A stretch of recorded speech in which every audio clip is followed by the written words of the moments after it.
Mark, well, back-to-back wins, back-to-back clean sheets. How is the confidence among the group right now? Well, as you can imagine, it's very high at the moment. The lads are playing really well. I'm backing it up with the results as well that the performances deserved.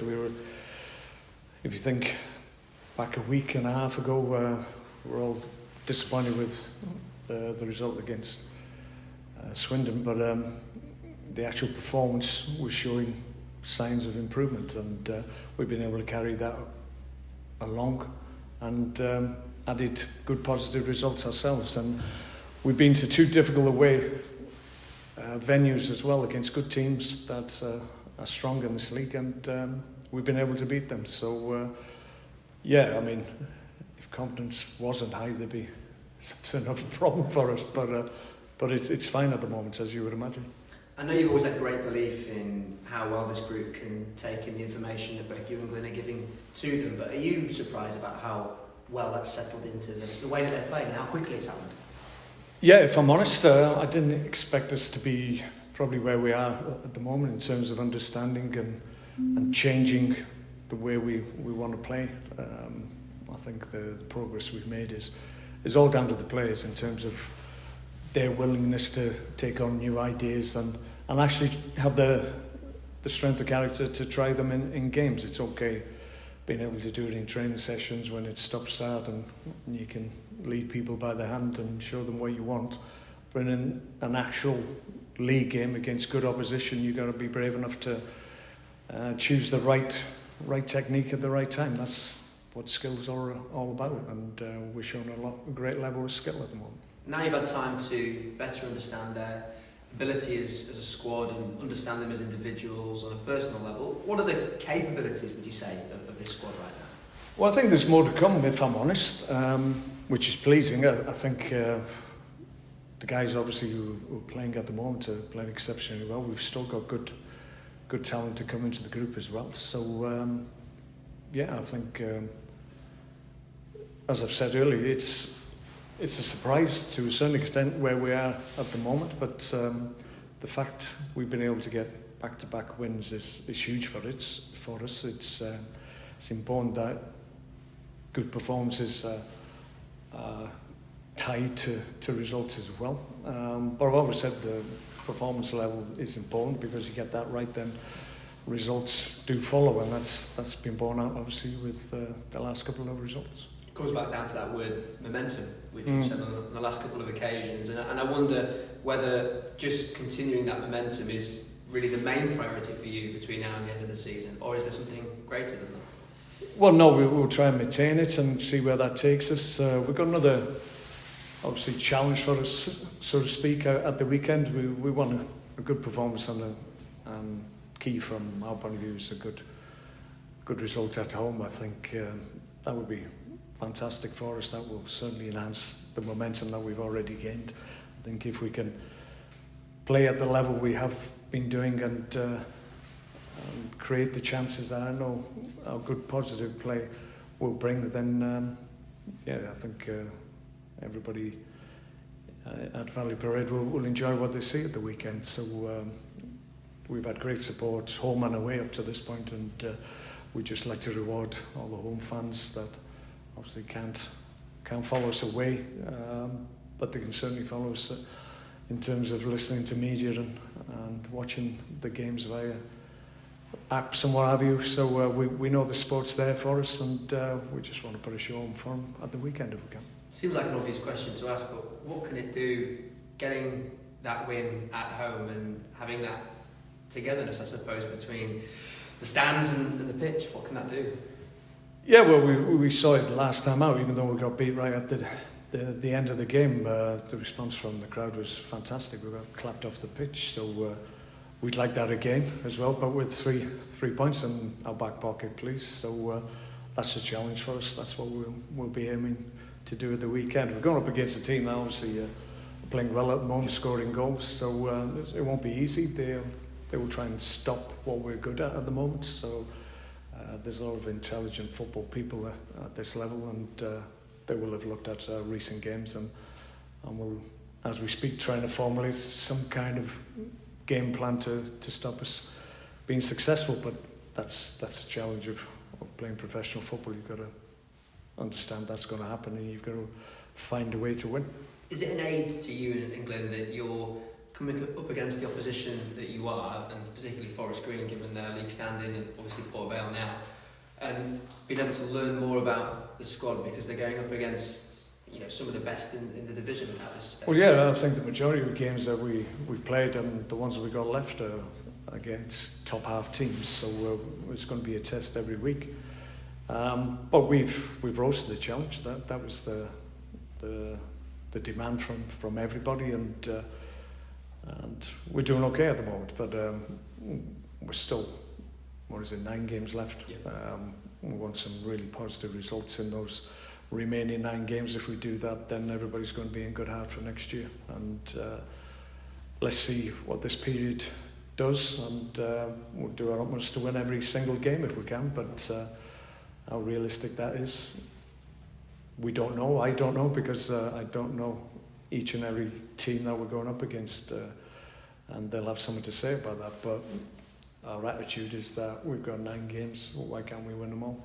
I spoke to you specifically about Gareth Evans after Hartlepool's, the game at Hartlepool, I should say. I want to ask you specifically about Callum Cooke as well, because there's been much debate during his time at the football club about where he is best used, whether it's in a deeper role, box-to-box, higher up in the number 10. He seemed to have one of his best performances of the season at Hartlepool on Tuesday. Where do you see him best suited?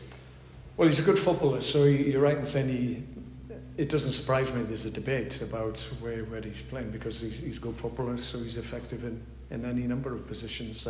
I think he enjoys getting forward and being able to drive with the ball. I think he attracts people to the ball, but he's good enough in possession to retain that, and because he's so positive in his play, then he draws people to the ball, and then if we're bright enough we can change play and use the space that he's created by drawing people to him.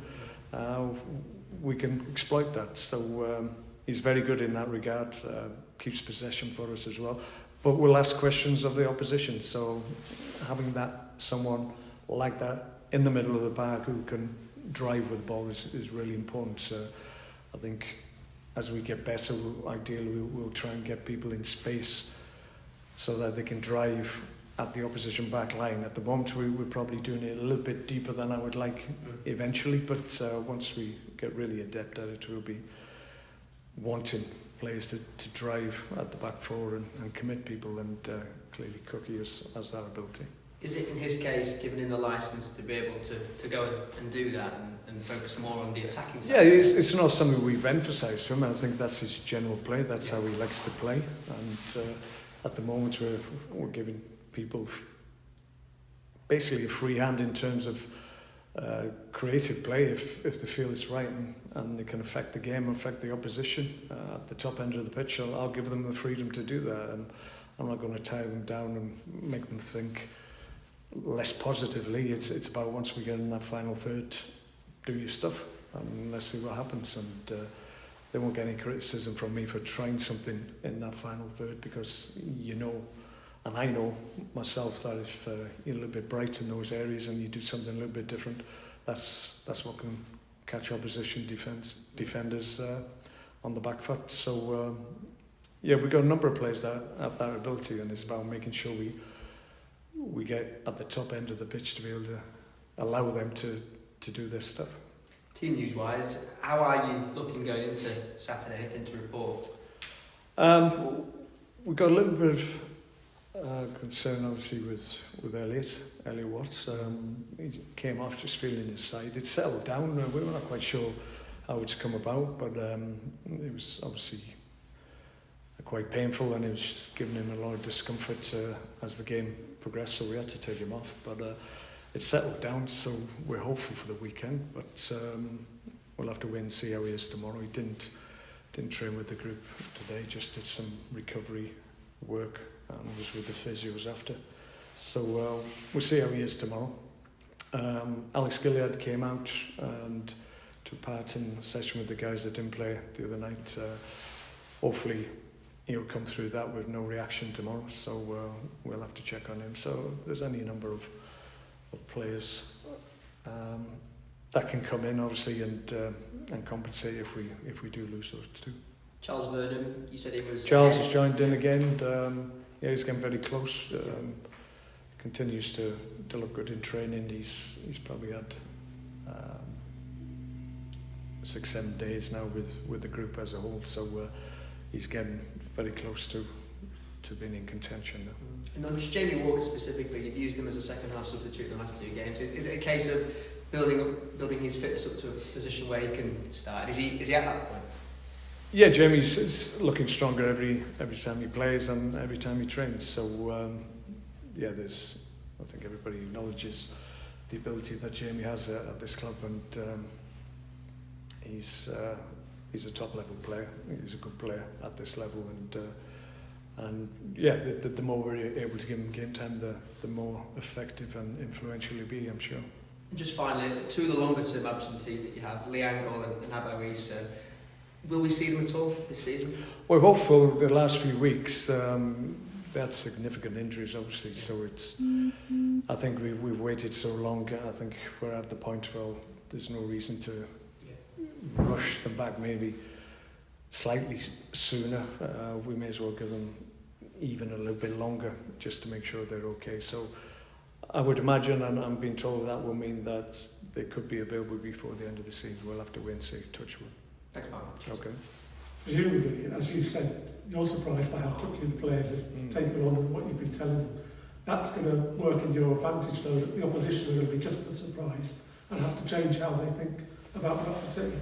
Yeah, quite possibly. Yeah, we are playing differently, so we will cause teams or ask different questions of the opposition that we go up against, in comparison to obviously maybe the previous game that we played against them. We're obviously into second games now, and we will be playing in a different way to how we played against the teams that we have ahead of us than we are now. So yeah, that's a good thing. It's going to cause them a problem, and they'll have to work it out. That's the challenge for them. Our challenge is to make sure we keep the level of performance that we're producing at the moment and keep it high, and if anything, improve on it, because I think there's still more to come from us. Of course, being at home, that added pressure, because there's that bigger crowd there, isn't there? Yeah, but it shouldn't be pressure. It should be excitement. I was always of the view that the bigger the game, the better the challenge, and the more enjoyable it was. I do understand some players find it more difficult the bigger the game. They get a little bit concerned and a bit anxious in terms of the significance of the game or how they're going to play, but I never had that. I just got really excited about it. The bigger the better, from my point of view. And I'd like to think, given how we're playing, I think that's how the group is at the moment. I think they're really excited about playing at the weekend, really looking forward to it, and that's how we should be. Why would we be fearful of playing well in front of 16,000, 17,000? It's a great platform for us, and I'd rather teams come to Bradford and be fearful of going up against us at home, rather than thinking, oh, we might enjoy it today because we're playing well and we can affect the crowd. Well, it's up to us to make sure they don't. And what's better than going into it with 2 wins behind you as well? Yeah, we were in a great spot. We were conscious after the Forest Green performance and result that we didn't want to go against Hartlepool and slip from the standards that we'd set a few days before. We didn't do that, and we don't want it to happen again at the weekend. Challenge is to get 3 points on a good performance again. Cheers. You're saying, Mark, obviously about having the bigger test about playing these teams near the top. I mean, I think of your last 9 games, I think 6 of them against playoff teams, and I think 3 are against fighting the other end. So there's no sort of inverted dead games, which is probably what you want, really, isn't it, for a test? Yeah, you don't just want to go through the motions and complete the season without any real benefit from fulfilling fixtures. You want to have something on them, and you want to gain some knowledge from your performance in every game that we play from now to the end of the year. So we've got a real opportunity to really understand what we need to do, where we need to go and where we need to be better, and these games are invaluable in that regard. So yeah, I'm pleased where we are at the moment, but we're still on a learning curve, and we've got to take a maximum advantage of the opportunities that these games will present us in terms of a learning experience. I was going to say, it's probably a good sort of bar to set in it for the players, sort of saying, you know, if you get good results against these teams, that's going to be where you could be aiming for. Yeah, we can test ourselves against the best in the league this year, from now to the end of the season, and then we can gauge where we are in comparison. And I don't think we're a million miles away, if I'm honest. I think we can get very, very close to these teams from now to the end of the year.